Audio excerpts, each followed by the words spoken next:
happen to you today or tomorrow? How would your family be impacted, particularly those who are relying on you? Is there a plan in place for the bad days that all of us will inevitably face? Just like the best time to prepare for the storm is before storm season arises, so too is it best to prepare for the toughest seasons of your life during these times, which are relatively good and free from the storms. If you don't feel confident that you're prepared for those bad days ahead, either for yourself or your family, give Patrick Hyland a call right now. 813-966-1052. That's 813-966-1052. Patrick has insurance solutions and years of experience helping people plan for their financial future and guiding them through the storms of their lives. When it comes to matters of health, finances, and the challenges that go along with getting older, Patrick's experience can help you find the right answers. You can't ensure that bad days ahead won't happen, but you can insure yourself against the worst possible scenarios. So buy yourself some peace of mind and call Patrick Hyland today, 966-1052. That's 813-966-1052. And if you're a veteran, we thank you for your service. Passionate about sports? Want to talk college, prep, or pros? It's time to enter the Sports Zone with Patrick Hyland. Call in. Tell Patrick how you see it. In Hillsboro, 813-289-1860. Anywhere else, toll free 877-969-8600. And now your host, Patrick Hyland. All right, folks, welcome into the Sports Zone. We appreciate our audience checking us out on a beautiful Sunday morning. It was a little crisp this morning, low 50s, high 40s for some people listening to the show a little bit north of here. But it's going to be a great day. 76, 77 is a high. Might hit 78. I don't think so, just the way the temperature's changing, but we'll find out. And no Bucks football today, so everybody enjoy the day and have some fun. But there'll be other football on the tube to check out and watch and follow. And all the fantasy football players out there, such as myself, obviously, are going to be having a rooting interest in a lot of the games. But as always, before I get started, I'd like to thank our military, because without the military, we wouldn't be able to do this show, because freedom isn't free, folks. And God bless our military. I just can't say enough about them. They're underpaid, overworked. They're willing to, stand guard for us. They're willing to take a bullet for us. There should be a lot more appreciation for our military. Just because Congress and Senate and the president, vice president, whoever, joint chiefs of staff, make up some rules and regulations, not fair to take it out on the military. They're just doing what they were hired to do. So God bless the men and women of our military, all the branches. Thank you so much for your service. And also our policemen and women out there. That's a tough gig. From state trooper to city of Tampa police to all the city police men and women across this great state. We do appreciate and thank you for the hard work you do. And sometimes the public doesn't act accordingly, and you have to. And it's not an easy job, and you deserve every dime you get in your pension, because you get underpaid while you're starting out. So thank you for your service also. And all our first responders, they see a lot of gloom and doom and get up every morning and go to work and take care of us when that time arises. And last but not least, our wonderful teachers out there trying to get the kids educated to make society better and continue on in society. And we need to help out the teachers more with going to school board meetings, parents getting involved with their kids, parents get involved with the school board. It's your kid. You have a right and a say-so on what he learns and he's taught and how it's done. We pay our taxes for it. We definitely should have experts. Never said we were, but, put it back in the hands of the parents, just like with politics. Let's put it back in the hands of the people. Last time I checked, it's we the people, not we the Congress. So anyway, that being said, let's get into sports and have some fun with it. Man, yesterday, college football was a trip, man. Let me tell you, Ohio State took care of Penn State. A very interesting game to start out. It was 17-14 at the half, and then guess what? Ohio State said, that's enough, and did not allow Penn State to score another point in the last 30 minutes of the game. So Very, very good ball club. They look very impressive. It's like they don't even have to play on all cylinders, and they find a way to win. So, Ohio State, we're going to see how far you go in the show when you get to the playoff. Locked now to go to the playoff, and probably a bye also, unless a crazy rivalry game and Michigan just plays out of their head. The game is in, Michigan, going for them, but crazier things have happened. But I just, and even if they do lose, they're still going to go to the playoffs. So that being said, Indiana, they're playing just fantastic this year. They're going to play Penn State next Saturday at 12. We'll see if Penn State can, give them a game for at least the first half like they did at Ohio State, or the whole game. New head coach, he's doing the best he can there. A lot of turmoil at Penn State, so God bless that place. But Spaghetti at Indiana is just knocking it out of the park, man. This guy has his team rocking and rolling. It doesn't hurt. You got Mark Cuban funneling money to you to get the best players, so that is helpful too. But he is a great coach, so got to tell it like it is, all of it. And then Texas A&M, 49-25 over LSU. That they look good, and they're 8-0. And Alabama took care of good old South Carolina, made them 7-1. They're going to play LSU this Saturday. So some good games. Georgia, very fortunate, very lucky to beat Florida. They were losing 20-17 with just a couple minutes left. They punched a final touchdown into 124-20. They took Florida lightly because they just don't think they're that good this year. You can never do that, especially in SEC, the tough division to see what's going to happen there.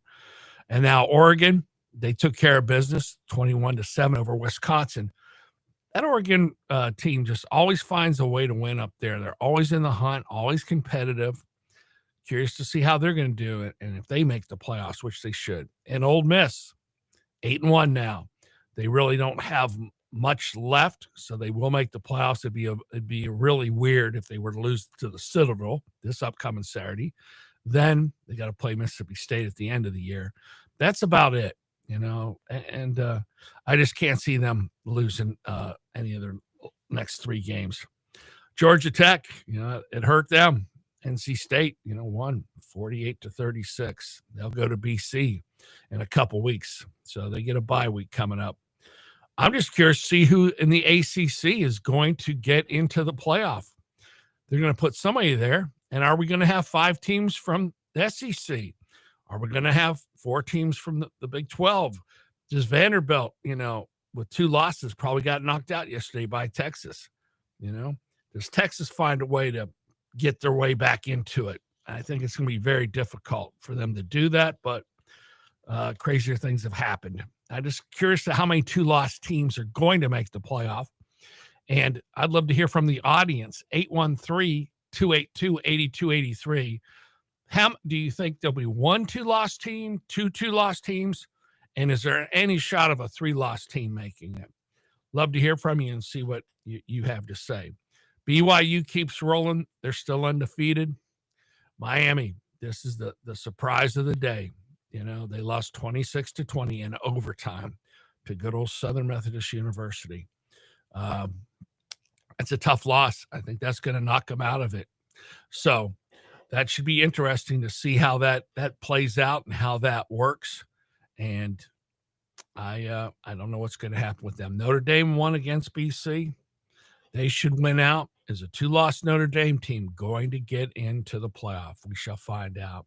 I got my man Josh Levinson. We're getting him on the road because he's out and about. Josh, good morning. What's on your mind? What's going on, Mr. Patrick? How we doing? Doing good, my friend. Doing good. Very interesting day in college football yesterday, and just kind of going over it. And I'm really curious to see what's going to happen here. Virginia, they took care of California, man. They're 8-1. Tennessee's out of it now with 3 losses. There's no way. And Texas Tech, they're still in that hunt at 8-1. There's going to be some controversy, Josh, as we always talk about when you get, a 2-loss team against a 1-loss team, who deserves to be in, who doesn't, strength of schedule. they are putting a lot more emphasis on strength of schedule this time, which I agree with, and I believe you do also, right, Josh?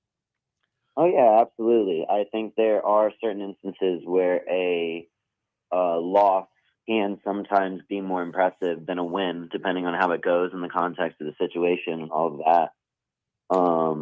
But like you said, if you have 3 losses, I don't think that you're really going to have much of a shot this year. But no, it does. It matters. And again, all these voters, everyone has a different approach to it all. It doesn't seem like they have one specific formula they all follow, or else we'd be back to the BCS rankings, right? Well, that's it. It's going to be funny to see this Tuesday, Josh, when it comes out, how the rankings are of the top 12 teams. I'm really curious to see how they're going to slice and dice this. And because a lot of these, and there's always that one upset, Josh, but I think probably the top 12 we see, maybe 1 or 2 at most, will lose a game between now and the end of it. So I do commend them for making it now versus earlier in the year. So that's good in that respect. No, absolutely. And I mean, I think I think you've got Georgia, Bama, Ohio State, Indiana seem to be a clear top 4. Yes, sir. Would you agree with that? That I mean, by the end of the day, however the seeding is because of conferences and everything, I think those are our 4 best teams. Yeah, I would have to agree. Ohio State, Indiana, and then Alabama beat Georgia, so they got to go above them. You know, you hate to knock Texas A&M out of it. It's unfortunate for them that, they beat LSU. The teams they're beating really, aren't as good as they were made out to be.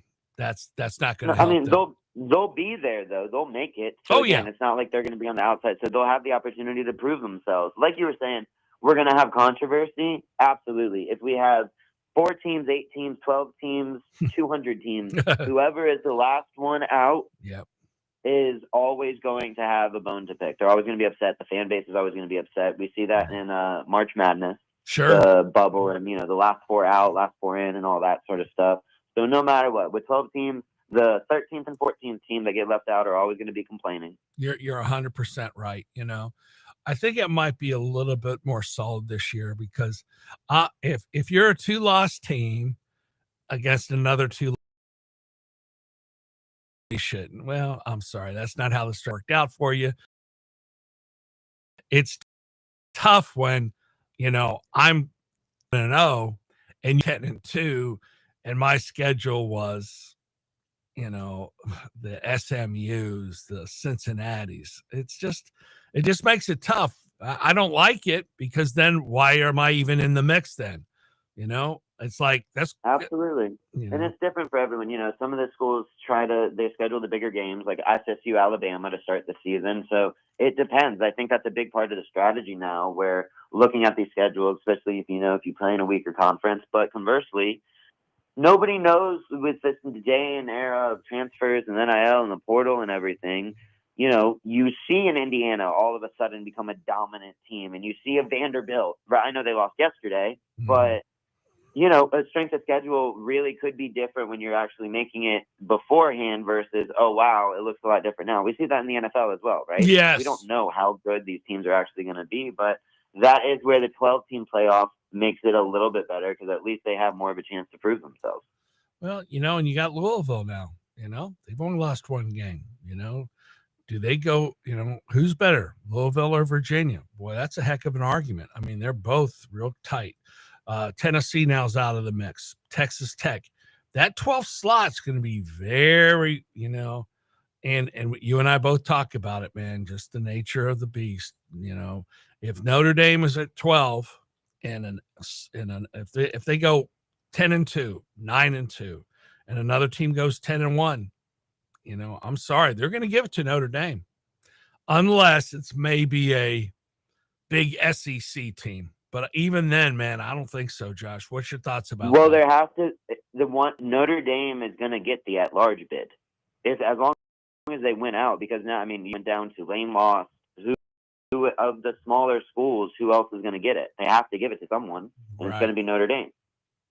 Otherwise, if not, that's when things really open up, because then you're looking at a 3-loss Notre Dame, which wouldn't get it. Then it could be, Memphis, Tulane, whoever. And then as far as the ACC goes, Miami, Georgia Tech, who lost yesterday. Miami also lost again yesterday. Oh, yeah. Are they both completing? Is it going to be Louisville, Virginia that are getting in? I mean, Yeah. because of the SEC bias and how it is, they are going to get a lot of the bids. But in my guess would be if Notre Dame were to some third loss. But oh yeah, well then they'd be knocked even a third lot team. 3 loss Notre Dame team getting in. I mean, here's the question I have for you, Josh, in the audience, and we can be reached at 813-282-8283. And that is, do you put Louisville now at number 10 where Miami was before this game against SMU and put them above Notre Dame? Louisville did beat Miami and Miami beat Notre Dame, if you want to use that criteria, which there's some merit to it, but not completely because teams change over the year. What's your thoughts on that, Josh? Who would you have at number 10 right now or 11? Because Notre Dame's 12, in my opinion, period. Go ahead. Well, Notre Dame's going to move up, though, because Miami lost and Georgia Tech lost. Yeah, but I'm saying I wouldn't do that. I'd put Texas Tech ahead of them. I'd put Virginia and Louisville ahead of them. Only have one loss. Interesting. Yeah. I mean, Louisville's been rolling. Virginia, I don't know. The whole leapfrogging thing, I'm not too sure. I mean, okay. At the end of the day, I don't think it makes too much of a difference right now, to be completely honest. But in terms of who that 10, I mean, based off that, you got to go Virginia, I guess. Yeah. Considering out of the ACC at least. But no, I thought I was bummed to see Vanderbilt lose. I was bummed to see Georgia Tech lose. Yes. I really like Diego Pavia, however you pronounce his name. Yeah, man. I do too. Haynes King as well, and Georgia Tech is just a stud. He's going to be something, isn't he, Josh, for the next few years? Do you think he's going to make it at the next level? He's kind of like a fringe day 3. Haynes King, I mean. Yes. He's kind of like a fringe day 3 pick. Yeah, he's like a Teddy Bridgewater to me. You know, even though Teddy went in the first round, he reminds me a little bit of him. And I think he'll be a very serviceable quarterback. I think he'll do fine. I mean, and again, you know, he still has time to progress and make things happen. I could see him easily being a second round pick. Wouldn't surprise me at all down the road. And he throws a nice ball, man, and he runs the ball well. So that's the new dual threat here of the NFL. Look at Brock Purdy, man. He reminds me of him a little bit. So you got a lot of guys to take a look at and see what happens. I'm anxious to see what happens the rest of the way in college football. You know what, Josh? We're up against a hard break. We'll take a time out here on AM 860 The Answer, the Sports Zone. We appreciate you checking us out. And feel free to call in at 813-282-8283. Josh and I'll finish up talking a little college football. We'll also talk about the LA Dodgers winning the World Series last night against the Blue Jays. Then we'll get into the NFL. No Bucks, but we'll see if maybe the Bucks should make some deals and trades before the deadline. We'll be right back.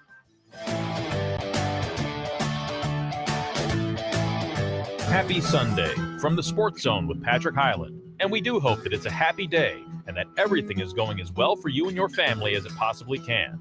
That today is a good day and that you have many, many more good days in front of you. But no matter how well any of us are doing on this good day, the unfortunate reality of life remains that all of us are likely to face bad days in the future, no matter how distant that future may seem right now. When it comes to matters of health, particularly as we and our loved ones get older, it's predictable that all of us are likely to face hard challenges the longer we live, and that is multiplied by the amount of people we are directly responsible for. You may not want to ask yourself this question, but what if something unexpected happened to you today or tomorrow?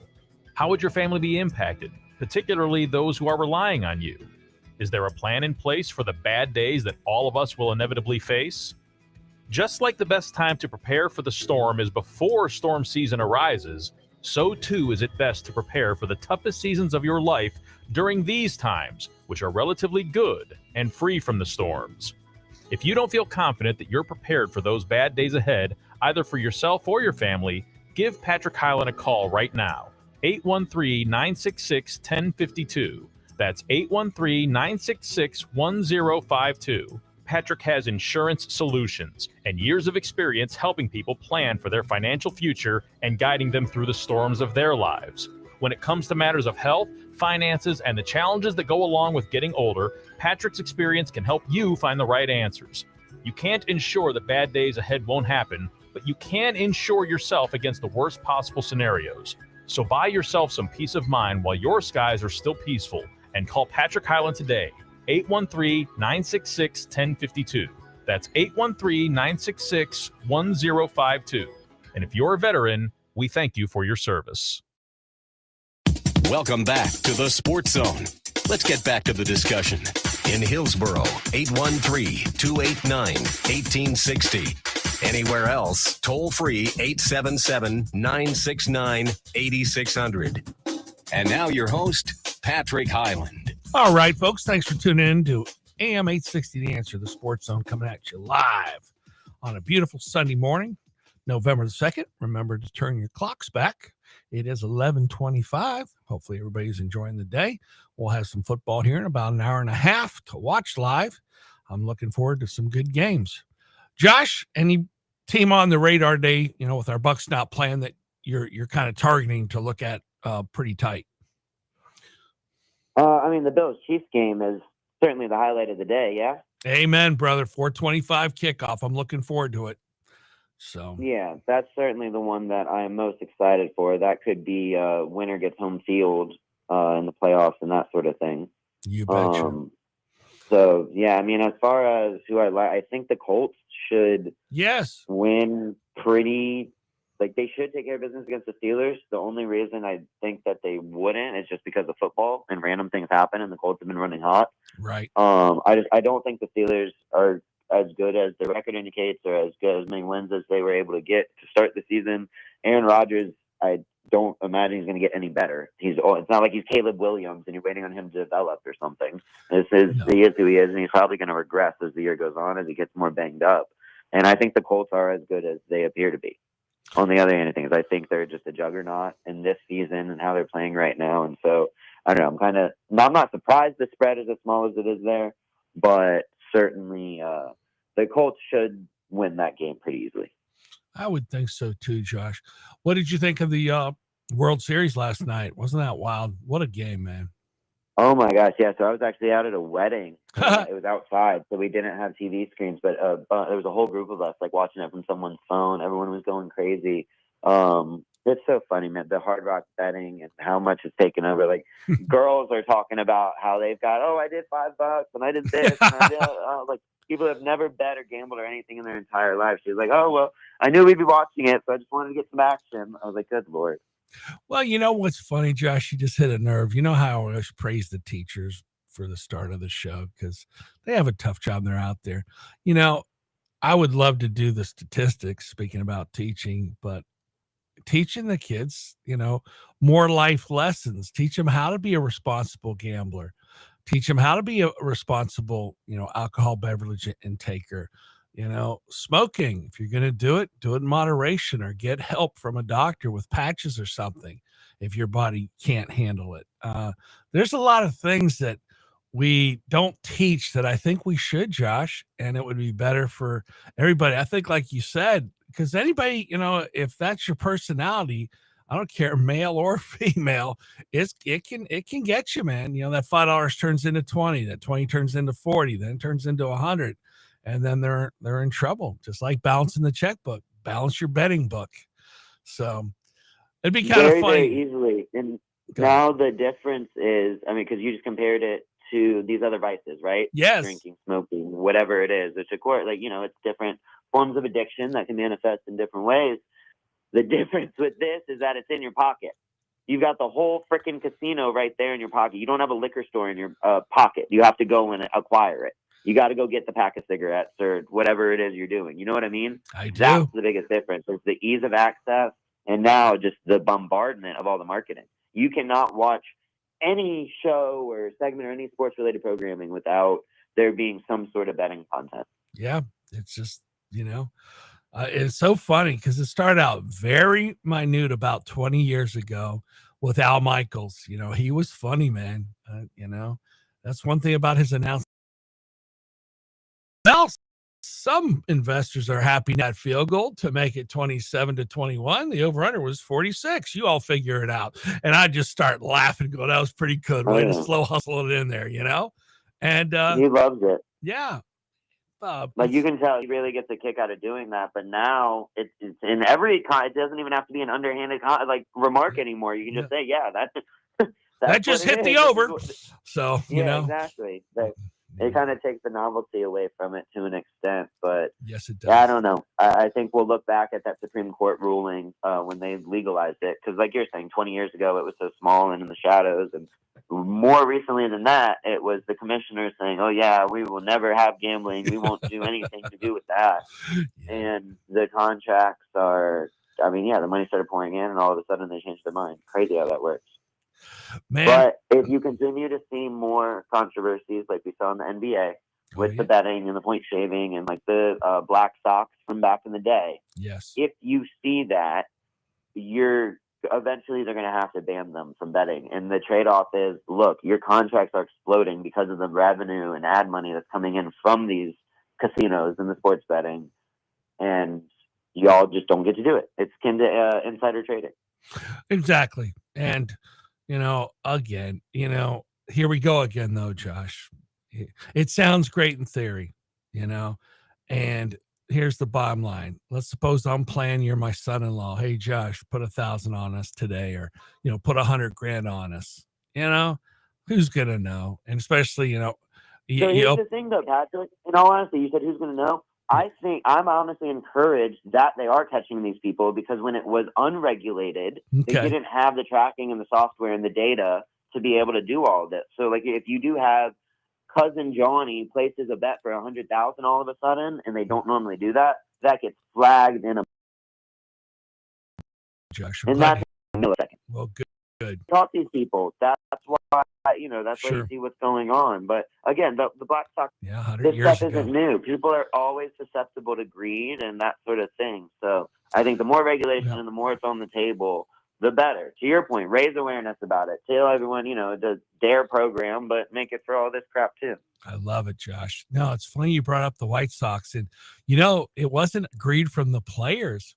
The owner, was going to shortchange him on the World Series, winnings, and he underpaid him the whole year anyway. And then a few guys said, "Hey, am I going to get, renegotiation next year?"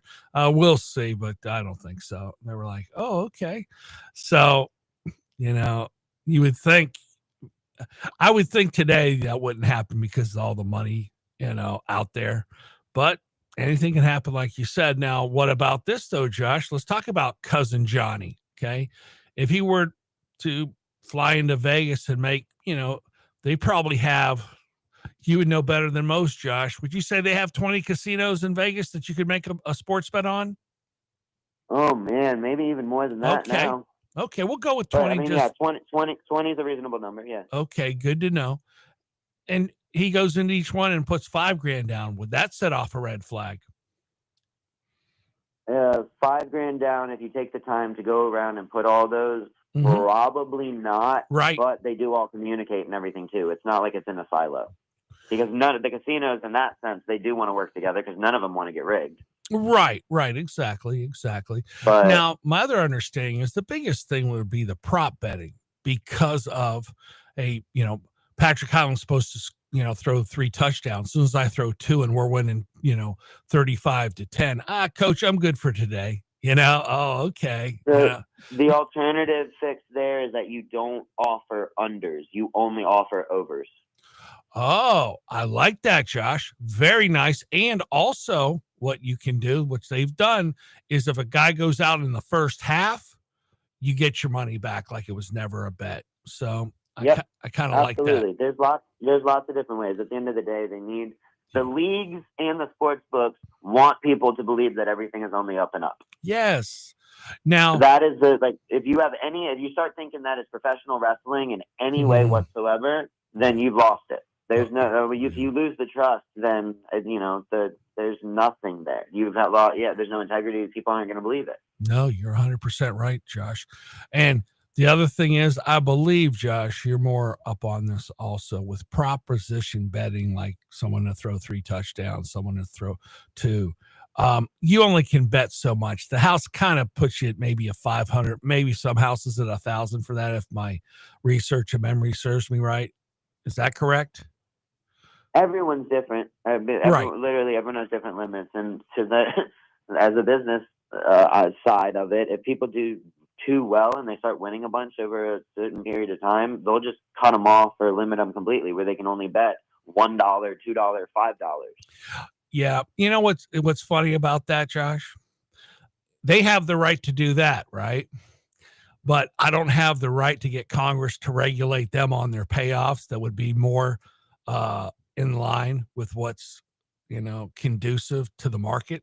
It's because it's their business model. For in the free marketplace, if certain books want to offer minus 110 as the standard vig, then others can offer minus 109, 108, whatever. And so but they don't. They offer bonuses and boosts. Yeah, no, I get that. That's how they get people. I get what I'm saying is, Josh, if I'm good at something and you're going to regulate me not to play, then is it fair to say if I'm terrible and I lose millions, they're going to ask me to keep coming back?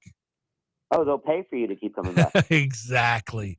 So my thoughts are, you got to take the good with the bad, brother. I'm sorry. But the reality is they don't, because it's their business model, to be honest. But speaking of, Go ahead, sir. Just getting paid, not getting paid, people being bad at their jobs, incompetence, whatever, why are these coaches guaranteed so much money in these buyouts in college? Josh, you couldn't have said any better.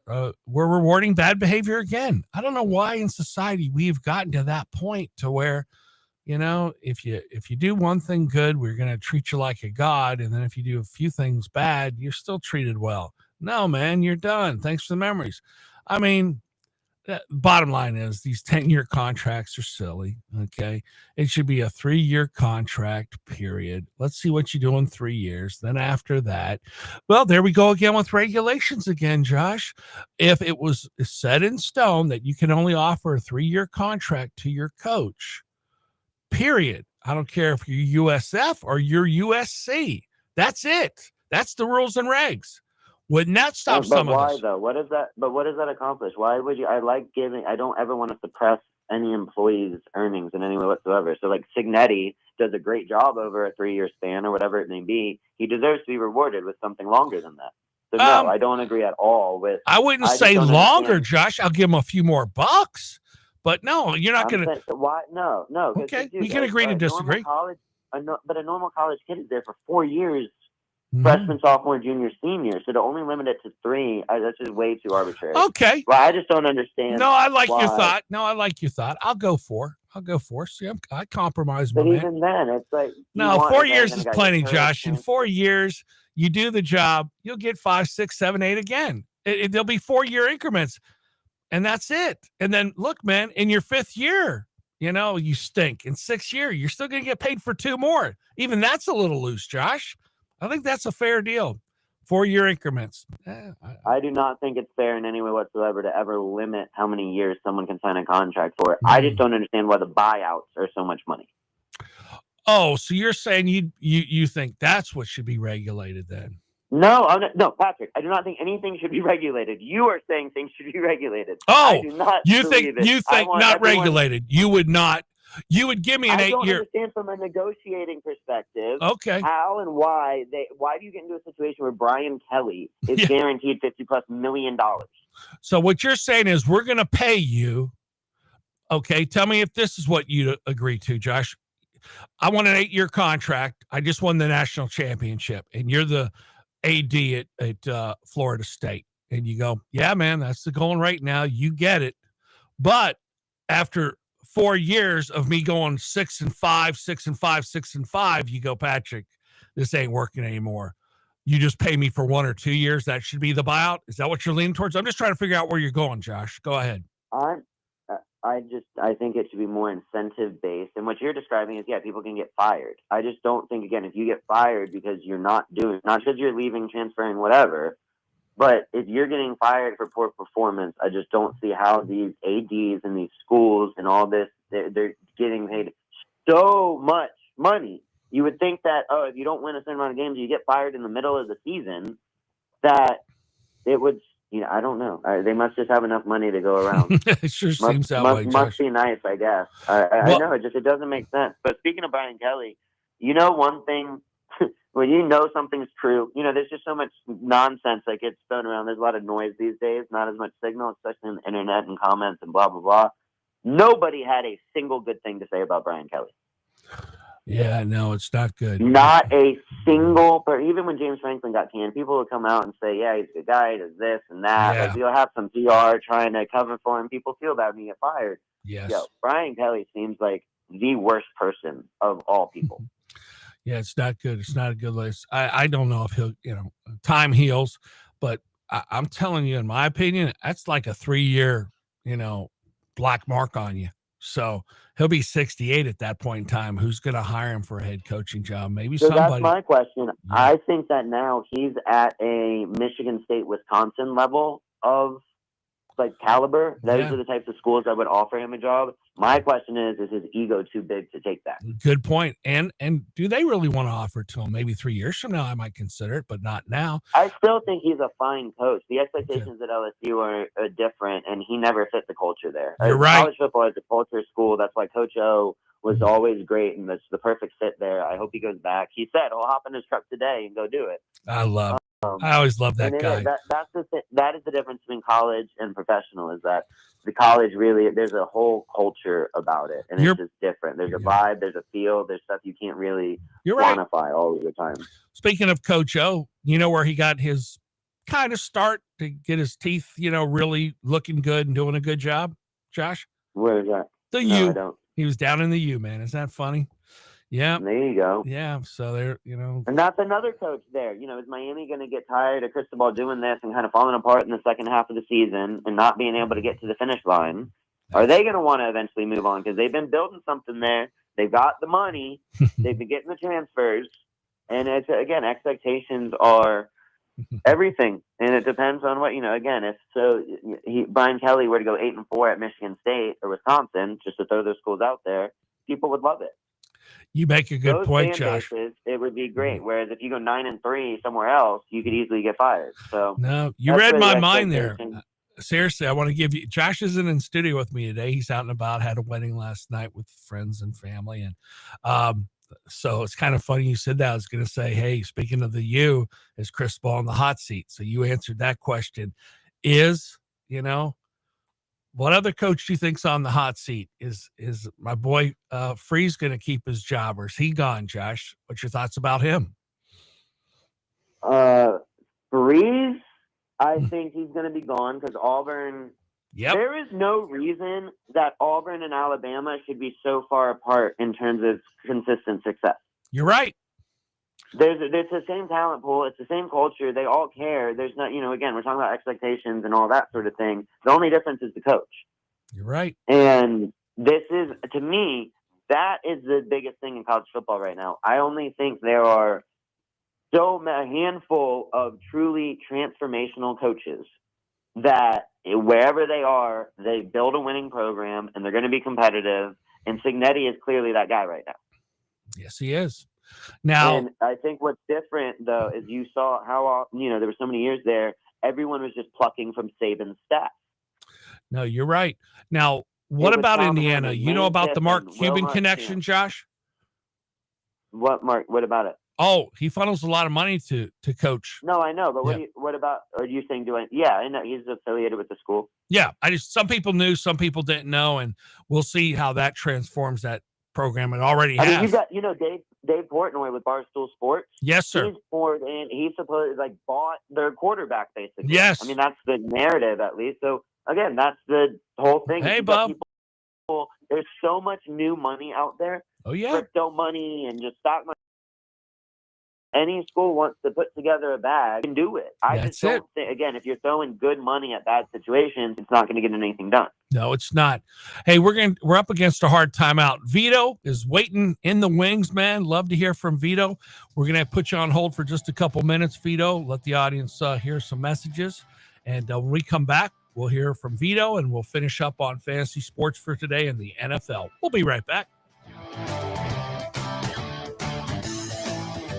Happy Sunday from the Sports Zone with Patrick Highland. And we do hope that it's a happy day and that everything is going as well for you and your family as it possibly can. that today is a good day and that you have many, many more good days in front of you. But no matter how well any of us are doing on this good day, the unfortunate reality of life remains that all of us are likely to face bad days in the future, no matter how distant that future may seem right now.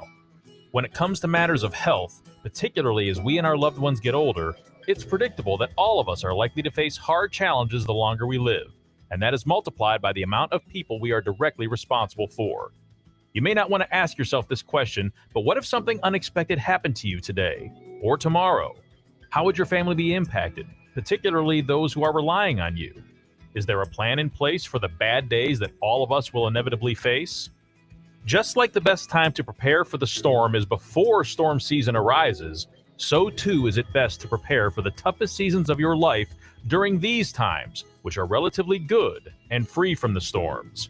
If you don't feel confident that you're prepared for those bad days ahead, either for yourself or your family, give Patrick Highland a call right now. 813-1052. That's 816-1052. Patrick has insurance solutions and years of experience helping people plan for their financial future and guiding them through the storms of their lives. When it comes to matters of health, finances, and the challenges that go along with getting older, Patrick's experience can help you find the right answers. You can't ensure that bad days ahead won't happen, but you can insure yourself against the worst possible scenarios. So buy yourself some peace of mind while your skies are still peaceful and call Patrick Highland today. 813-966-1052. That's 813-966-1052. And if you're a veteran, we thank you for your service. Welcome back to the Sports Zone. Let's get back to the discussion. In Hillsboro, 813-289-1860. Anywhere else, toll free 877-969-8600. And now your host, Patrick Highland. All right, folks, thanks for hanging in there with us here on AM 860 The Answer, the Sports Zone, coming at you live every Sunday. We greatly appreciate our audience and the Salem family here at AM 860 and across the country. Salem, great radio, great content. Promised, Vito, good morning. Welcome into the zone as always. What is on your mind, sir? Oh, man, I'm just licking my wounds from my wonderful golf round. I played like a boy here today. Oh, we did a little shankopotamuses? You know, somebody asked me, hey, how'd you do today? Oh, I got 3 bogeys. That's it. Just 3. Yeah, but how many double bogeys did you have? Yeah, 7 of those. That's not what you're looking for, sir. That can make it a long day. And 8 pars. You figure you shoot 8, you get 8 pars, you shoot, better than an 89, right? Yeah. Man, you talk about a roller coaster round, Vito. Too much, man. Well, let's talk about, I don't know your opinion on this. I know you're a big Mets fan. Dodgers and Mets have had their rivalry. Go with their, conference league, National League versus American, NFC versus AFC. How do you fit on that? Were you pulling for Toronto? Were you pulling for the Dodgers? What was your take? Man, when the series started, I'm a baseball guy, so I watch it. And I kind of let the mood dictate how I'm going to feel. I'm not a Dodger fan, not really a Blue Jay fan, but as I started watching it, my alliance went right to Toronto. And by Game 7, I was pulling for them like they were in Met uniform. So it was a really fun game, disappointing at the time. I was driving home from somewhere, and Porchette hits the home run, and I'm yelling in my car. I'm like, wait a minute, I'm not a Blue Jays fan, but I definitely was pulling for them. Yeah, they haven't won it in 30 years, so I can appreciate that. Now the Dodgers are back-to-back. Boy, it's nice when you got money to buy a World Series, isn't it? God bless America. God forbid we have a salary cap in baseball. They could have lost 100 times. I know, but still, it's funny how it worked out, man. Good old salary cap for baseball would surely be nice. Josh, my man Josh, always getting on me about regulations and salary caps. What about baseball having a salary cap, Josh? Nope, no salary cap. All right. Have a salary cap. Let them make their money. Stop suppressing people's earnings, comrade. Oh, man. Highland. I know. But Josh is not even in the office because he got to stay in bed because he had a wedding? Come on. Well, I'm hoping it was for some other reasons, but we won't talk about that on the air, sir. Oh, man. So I'm just saying it'd be nice. I hope so. I want to see the kid get a girl and get married, man, whatever it takes, Win like the Raiders. Let me ask No, you. actually, I went to my first Catholic mass yesterday. Y'all be proud of me. I didn't get Oh. by lightning. I didn't burn. It was great. Oh, yeah. No, Bob, love you long time, kid. Doesn't matter. You get the spirit anywhere. I love it. Good for you. Well, you were at a wedding, so it wasn't like, did you say mass or wedding? Catholic mass. It was a Jesuit. That's where the actual thing was. That's the first time I've ever. Right. Okay. That. But it was inside of a mass. I mean, it was a wedding inside the cat. What I'm alluding to is if you went to just a traditional mass, you've been getting up and down a lot. You might have not liked that. I'm just messing with you, bro. I was getting up and down a lot. My knees aren't as bad as yours, Patrick. Still got some. All right, smart Alec. I can't wait to get you out on the pickleball court now, buddy boy. So now we're gonna have some fun, you and me, buddy. And now golf, that doesn't count. But I hope you're liking golf. You still playing, Josh? Yeah, absolutely. We got to get out there with Vito. Yeah, Vito. Yeah, we all three need to get out there and hit it around. That'd be fun. That'd be good times. Well, Vito, I'm going to hit you with a question. Should the Bucks make some trades with some of their veteran players to make a final push this year for the Super Bowl and try to get as much capital as they can with what they have?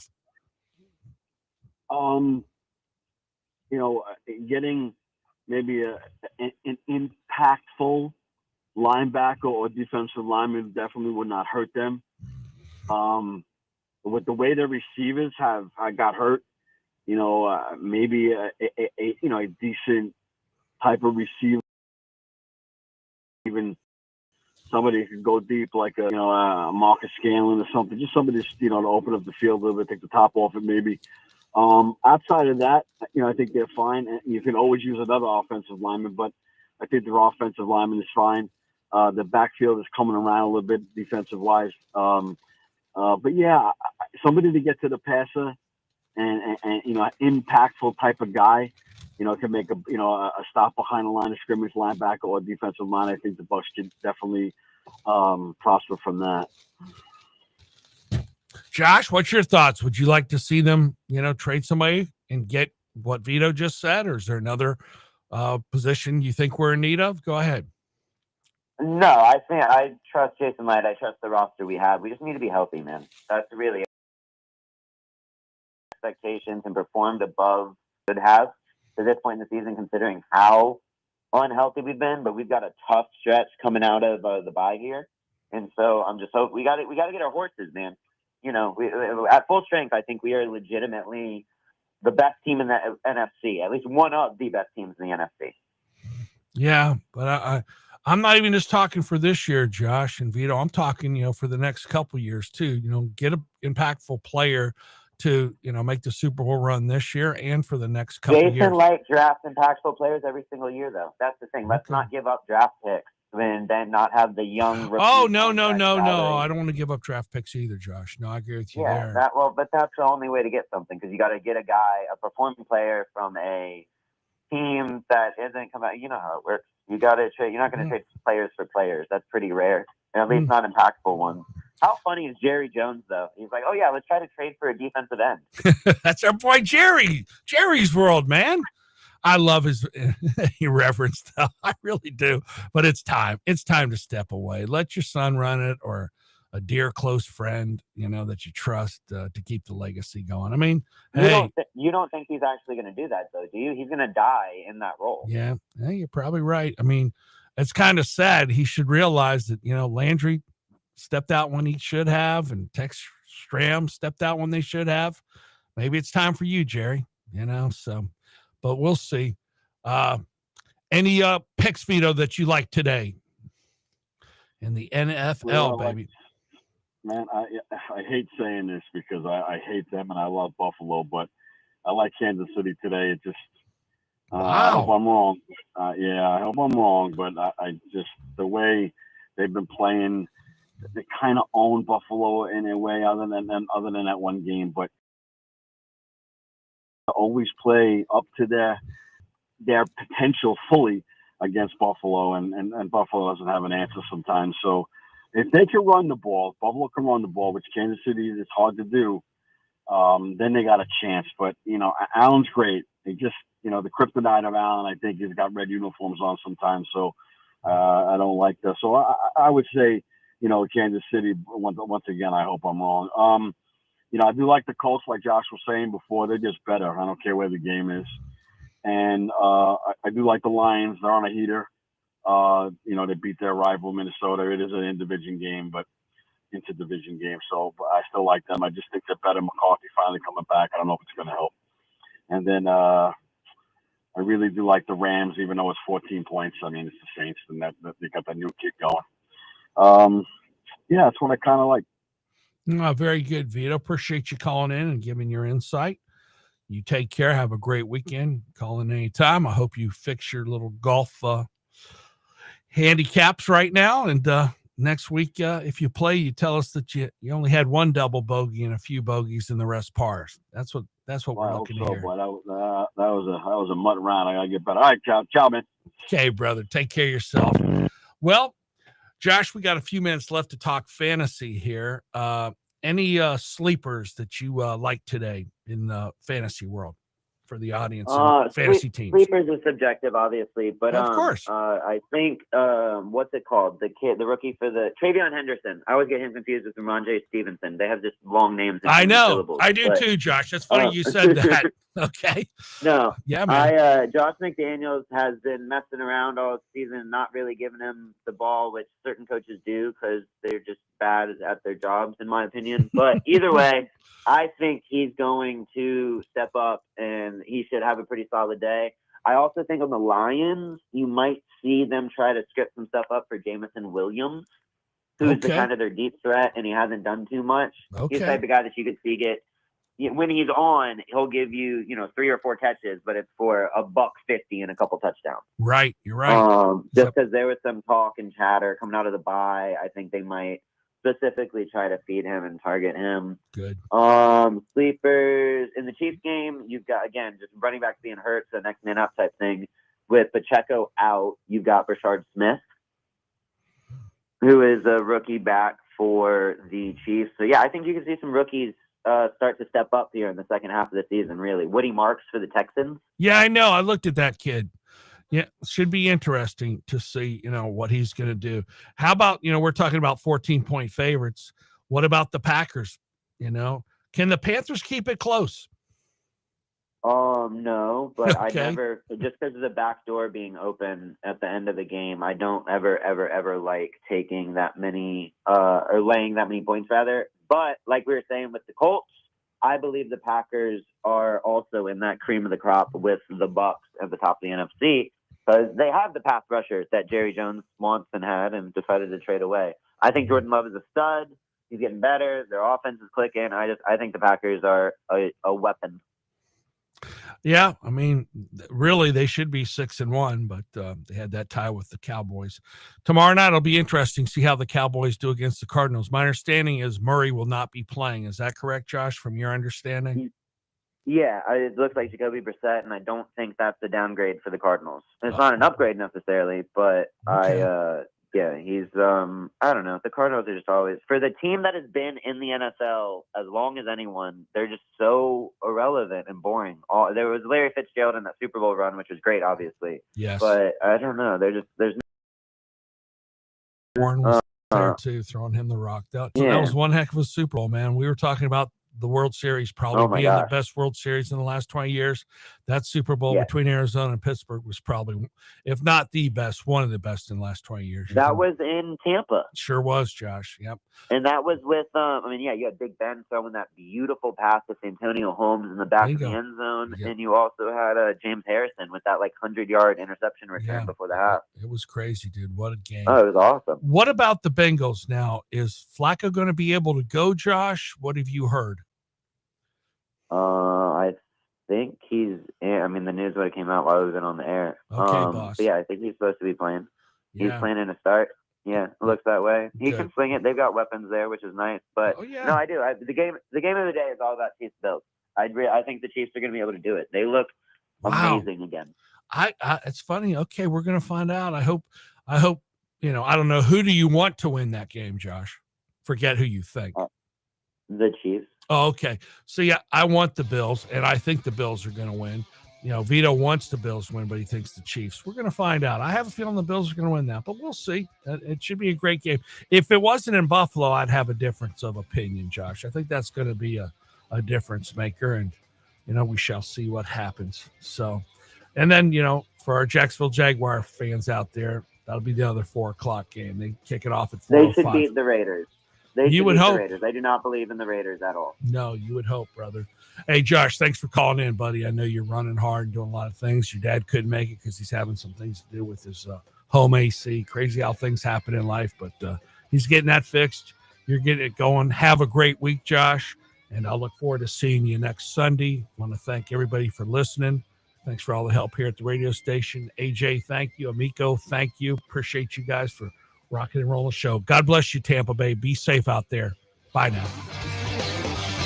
Hello and welcome to another edition